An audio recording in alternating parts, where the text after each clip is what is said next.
नमस्कार दोस्तों, स्वागत है आपका हमारे YouTube चैनल पे। आज के वीडियो में मैं आपको बताऊंगा राजस्थान उत्तर मैट्रिक छात्रवृत्ति योजना के बारे में। इस योजना के लिए आवेदन की प्रक्रिया 1 अक्टूबर 2020 से शुरू कर दी गई है और इसकी लास्ट डेट 30 नवंबर 2020 है। यानी कि जो विद्यार्थी आवेदन करना चाहते हैं उनको आवेदन 30 नवंबर 2020 से पहले करना होगा, तभी वो इस योजना का लाभ प्राप्त कर सकते हैं। आपको बता दें दोस्तों कि राजस्थान उत्तर मैट्रिक छात्रवृत्ति योजना में आवेदन करने के लिए राजस्थान सरकार ने एक पोर्टल लॉन्च किया है और इस पोर्टल पे 13 ऐसी योजना है जो कि पेपरलेस योजना है और उनमें से छात्रवृत्ति योजना एक है। राजस्थान के सामाजिक न्याय एवं अधिकारिता मंत्री डॉक्टर अरुण चतुर्वेदी ने इस बार नए पोर्टल के माध्यम से समय पर छात्रवृत्ति भेजने का आश्वासन दिया है।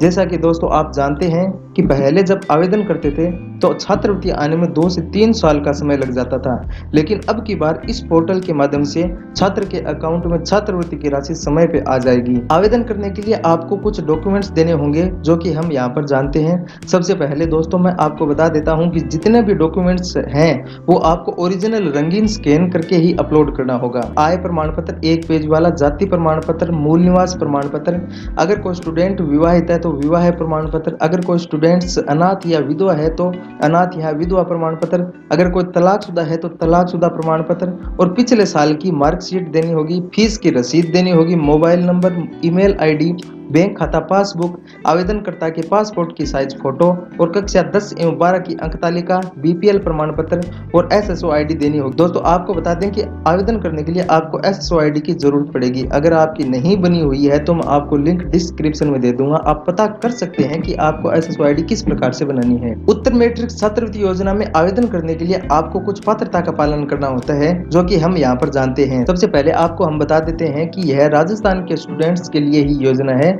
तो जो भी छात्र आवेदन करता होगा वो राजस्थान का मूल निवासी होगा और आवेदन करता राजकीय निजी मान्यता प्राप्त विद्यालयों में रेगुलर अध्ययनरत होना चाहिए। क्लास 11 एवं 12 के विद्यार्थी इस योजना के लिए पात्र होंगे। जो छात्र SC ST या SBC संपर्क रखते हैं उनके परिवार की वार्षिक आय 2.50 लाख रुपए से अधिक नहीं होनी चाहिए। जो छात्र OBC श्रेणी से संपर्क रखते हैं उनके परिवार की वार्षिक आय 1.50 लाख रुपए से अधिक नहीं होनी चाहिए तथा पिछले वर्ष की अंक तालिका में कम से कम 60% होने जरूरी है। जो छात्र EBC श्रेणी के तहत आते हैं उनके परिवार की वार्षिक आय 1 लाख रुपए से अधिक नहीं होनी चाहिए तथा विद्यार्थी सरकारी विद्यालयों में अध्ययनरत होना जरूरी है। जो छात्र DNT श्रेणी के तहत आते हैं उनके परिवार की वार्षिक आय 2 लाख रुपए से अधिक नहीं होनी चाहिए। दोस्तों आपको बता देता हूं कि जितने भी श्रेणी के छात्र हैं उनकी सभी की वार्षिक आय 5 लाख रुपए से अधिक नहीं होनी चाहिए। यहाँ पर जानते हैं हम उत्तर मैट्रिक छात्रवृत्ति योजना के दिशा निर्देश जो कि कुछ इस प्रकार से हैं। आपको आवेदन करने के लिए 1 पृष्ठ वाला आय प्रमाण पत्र देना होगा। आवेदन प्रक्रिया के लिए सभी डॉक्यूमेंट्स है वो रंगीन स्कैन तथा ओरिजिनल दस्तावेज ही अपलोड करने होंगे। दोस्तों आपको बता देते हैं कि आवेदनकर्ता की जितनी भी जानकारी है जैसे कि नाम, जाति, लिंग, आयु आदि वो सभी जन आधार कार्ड पोर्टल से ली जाएगी। अगर आपके डॉक्यूमेंट्स और आपके जन आधार कार्ड में दिए गए डॉक्यूमेंट्स में कोई अंतर पाया जाता है तो आप जन आधार कार्ड की ऑफिशियल वेबसाइट पे जाकर के उसमें संशोधन कर सकते हैं। जन आधार कार्ड की ID और आधार कार्ड का होना बहुत जरूरी है, तभी आप इस योजना के तहत आवेदन कर सकते हैं। और आवेदनकर्ता का अगर अपना खुद का खाता नहीं है तो आने वाली छात्रवृत्ति की राशि जन आधार कार्ड के अकाउंट में आएगी। आपका बैंक अकाउंट ऐसा होना चाहिए जिसमें पैसों की कोई लिमिट ना हो और ना ही बंद होने की स्थिति में हो। अब बात करते हैं दोस्तों कि आप इस योजना में आवेदन कैसे कर सकते हैं। तो आवेदन करने के लिए सबसे पहले आपको इस योजना की ऑफिशियल वेबसाइट पे आना होगा।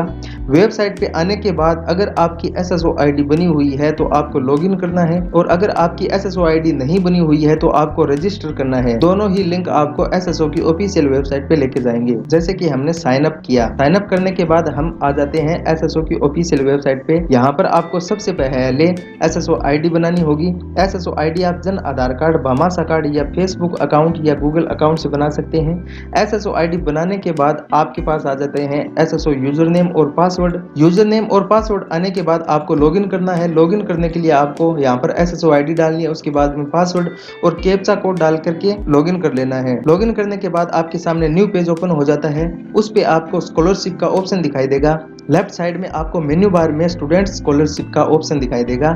उस पे क्लिक करने पे आपको न्यू एप्लीकेशन का ऑप्शन दिखाई देगा। उस पे क्लिक करने पे आपके सामने फॉर्म ओपन हो जाता है। उस फॉर्म को भरकर आपको पूरा सही भरकर और सबमिट कर देना है। अगर आप अपने आवेदन की स्थिति जानना चाहते हैं तो आप अपनी SSO ID से जान सकते हैं या फिर आप अपने आवेदन फॉर्म का प्रिंट भी निकाल सकते हैं। अगर दोस्तों आपको इस छात्रवृत्ति योजना के बारे में किसी भी प्रकार की कोई दिक्कत आ रही है, यानी कि आवेदन करने में किसी भी प्रकार की कोई दिक्कत आ रही है, तो आप इन टोल फ्री नंबर पे संपर्क कर सकते हैं, जो कि है 18001806127। हमारे द्वारा बताई गई आपको जानकारी कैसे लगी? अगर अच्छी लगी तो लाइक शेयर जरूर करना और चैनल को सब्सक्राइब जरूर करना। धन्यवाद।